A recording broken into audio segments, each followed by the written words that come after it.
It is the Tour de France 2017. The contestants are getting ready for their long journey through the race. The contestants are now 4 hours into the race.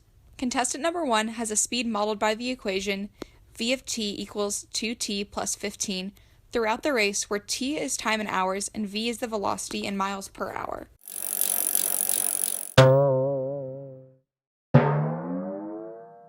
Let's figure out who is ahead after 4 hours. Since we are given the speed of the cyclist as a function of time, we know that by plugging in t equals 4 into the equation, it will yield the speed of the contestant at 4 hours into the race. That, however, is not what we are looking for. Here we have the graph of the velocity of contestant 1 modeled by the equation v of t equals 2t plus 15. When we look at this graph, we can see that the contestant maintains a constant acceleration. When dealing with the velocity function, the distance traveled is calculated by finding the area under the velocity graph. This can be done in several ways. However, here we'll be focused on finding this area using the antiderivative of the velocity function and then applying the fundamental theorem of calculus. Since we want to find the distance traveled by the cyclist at 4 hours, we know that we will have to set up an integral equation where the limits are from 0 to 4. Then we will have to find the antiderivative of the velocity equation in order to be able to integrate it. In order to find the antiderivative, you must first take the coefficient of the number and set it aside. Then take the variable and raise its power by 1, and finally divide the new variable and coefficient by the power of the new variable. You perform this process to each term of the equation. When you are left with a single digit, you simply add an x to it, or whatever variable the equation may be asking for. In this case, it is t. Normally, an additional plus c would be added to the equation as it accounts for the starting position. However, here the cyclist will be starting at a line that is the initial position, so c is simply 0, and this integral is a definite integral, not an indefinite integral.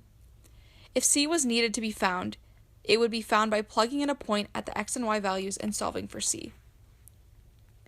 After we find the antiderivative, it is now time to integrate, using the fundamental theorem of calculus, which states that if f is continuous on a closed interval from a to b, and f is the antiderivative integral of f on a to b, then the integral of a to b equals f of b minus f of a. We will first plug into the upper limits b into the antiderivative, and then subtract the value of the lower limit, a, plugged into the antiderivative to solve the integral and find the total displacement of the contestants. Here's the process all worked out.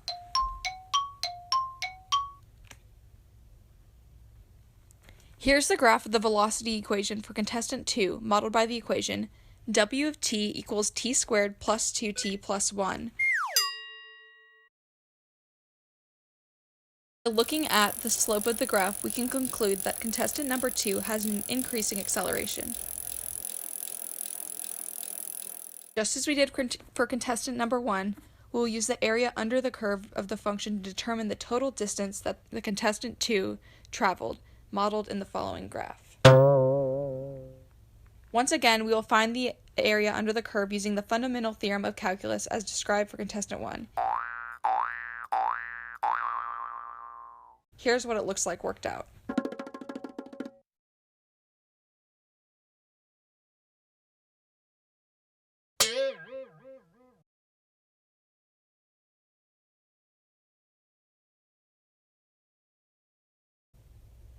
By using part 2 of the fundamental theorem of calculus, we have determined that contestant 1 has traveled 76 miles and contestant 2 has traveled 41.333 miles after 4 hours of biking. It looks like contestant 1 is in the lead for now.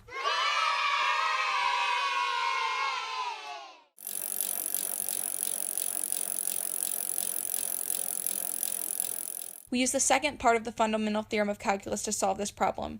But how would you solve an equation where a variable like x is the upper limit instead of a constant like b? You would use the first part of the fundamental theorem of calculus, which states that when f is differentiable with x as an upper limit, f prime of x equals f of x. All you would need to do to solve for the integral of the equation is to substitute x in the equation and then evaluate the equation for whatever x value you are solving for.